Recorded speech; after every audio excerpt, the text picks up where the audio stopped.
Howdy, I'm Matt, and in this video I have got one of the best FPV antennas which I'm using with my Fat Sharks, and it is so good I've actually bought a second one because I broke the first one. So we all know about this, and honest reviews and things like that have been somewhat questionable.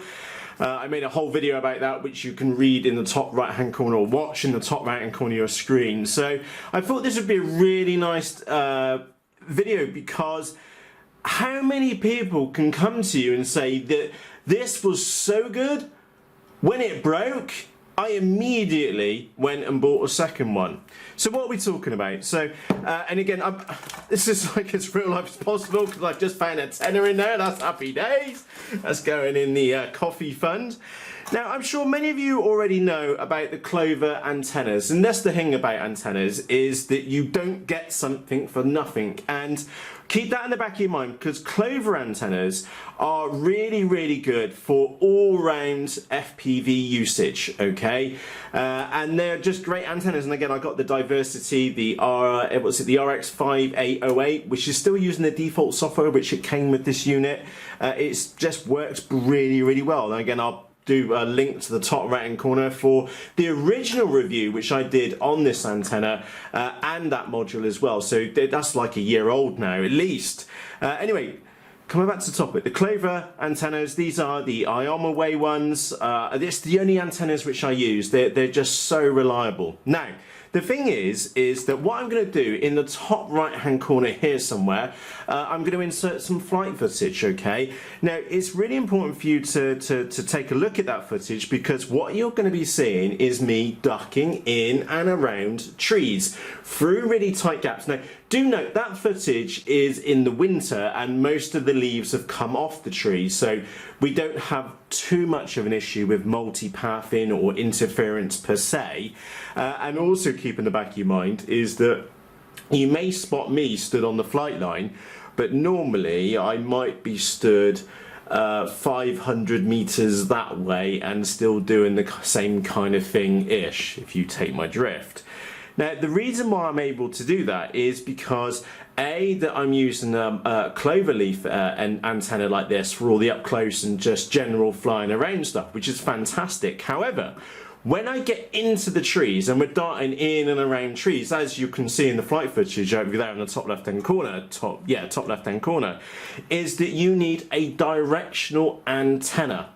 Now, there's many different ones out there, but this one is so good. When it broke the last one, I bought a second one, okay, as a replacement. So they're not particularly cheap.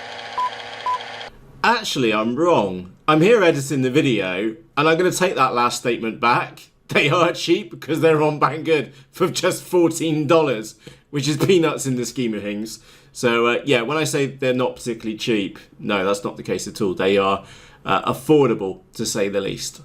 They're not particularly cheap, and I will, and again, for absolute clarity, I'll include a link to this on the Banggood website, and it will be an affiliate link. So if you use that link, you will be supporting this channel. Again, something which I want to be 100% clear here about is that I originally bought this for myself.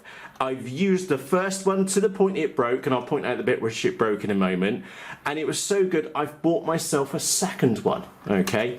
So where the first one broke is because every time I was using it, I was ramming it back in here, and the solder joint went from around the back of here, and the antenna inside broke off as well. So it was very well used, very well loved, and yeah, it almost felt when I was flying, because I was just using two clover leaves, I just couldn't get into the little gaps which I was used to, because this antenna, while it would be no good as just a single antenna, because if you go behind you or to the sides you don't have as much gain. However, because it is directional, is that what I do on my Fat Sharks is I have this one here which then points out straight. I have my cloverleaf which is up on the top, so I have my cloverleaf as the general all-rounder, so flying in and around close to us, okay, but then when I'm darting in and out of the trees, I'm using this one, and I move my head to track the model in and around the trees, because one of the most important things which I do, and a biggest tip for you actually when it comes to using a directional antenna, is that when you put your goggles down, take note where you are and where you're looking. So if I'm stood on the flight line here and I'm looking that direction and I'm going through the trees over here, is that I'm making sure I'm tipping my head or moving my head to the general direction. And the nice thing about this antenna is that it's general enough but also focused enough. Does that make sense? It's a really nice compromise. It's not like a helical antenna, which has got a very, very small angle. This one is quite broad, so it does mean that I can dart in and around those trees, which you saw over on the left-hand side a few moments ago, when they are in full leaf, okay, and still punch those gaps and still have fun. So yeah, the Aomway diamond antenna, I rate this literally as like a 9 out of 10, and the only reason I'm not giving it a 10 out of 10 is because I broke the last one on the back. So yeah, take that as you will. I not only bought the first one, and I've bought the second one because the first one was so good. So there you go. I don't think I can make a more unbiased review at all, because how many people can stare you in the eyes and say it was so good?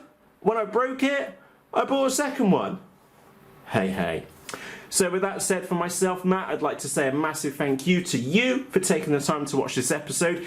If you own one of these diamond Aomway antennas, I know many of you in the Facebook group, and I'll put a link to the FaceBalls group down below, have owned one of these or still own one, please do share your experiences with this antenna, because I know from comments which have been placed in the Facebook group, those of you which are using 5.8 with their video systems have got easily 6, 7 or more kilometers worth of distance just using this antenna alone. So yeah, do share your experiences about this antenna and post them down in the comments section underneath this video, just to reassure other pilots whether they should spend their little bit extra and get a decent quality antenna like this for a 5.8, because my experiences have actually been fantastic.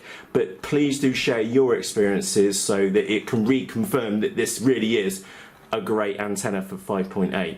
So with that said, time for me to go. As always, from myself, Matt, cheerios!